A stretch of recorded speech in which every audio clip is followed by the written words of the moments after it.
आणि ऐतिहासिक नगरीमध्ये हा इतिहासमय असा सोहळा संपन्न होणार आहे. सातारच्या राजघराणीच्या वतीनं आणि तमाम शिवभक्तांच्या वतीनं हा शिवसन्मान सोहळा आदरणीय या देशाचे आणि हा पुरस्कार आहे तो पहिला पुरस्कार आहे आणि तो नरेंद्रजी मोदी साहेबांना दिला जाणार आहे.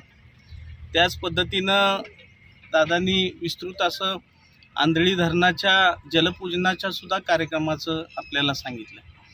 हा कार्यक्रम पक्ष म्हणून नाही परंतु सर्व समाजातील घटकांनी या कार्यक्रमाला मोठ्या संख्येने हजेरी लावायची.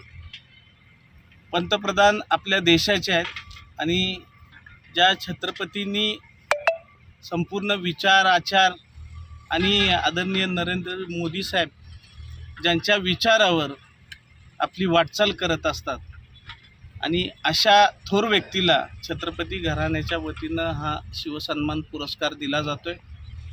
मोठ्या संख्येनं शिवभक्त जिल्ह्यातून तमाम शिवभक्त या कार्यक्रमासाठी मोठ्या संख्येने हजेरी लावणार आहेत. जवळजवळ दादांनी आता संपूर्ण आमचे भरत नाना असतील यांनी संपूर्ण इथल्या ग्राउंडची माहिती घेतली.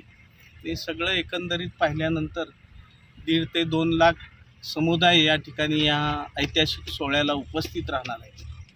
तर आपल्या सर्वांना सर्व भारतीय जनता पार्टीचे आमचे अध्यक्ष धैर्यशील दादा भारतीय जनता पार्टीच्या वतीनं आणि सर्व महायुतीतील पदाधिकाऱ्यांच्या वतीनं आपल्या सर्वांना आव्हान करतो, मोठ्या संख्येनं या ऐतिहासिक सोहळ्याला आपली उपस्थिती दाखवा.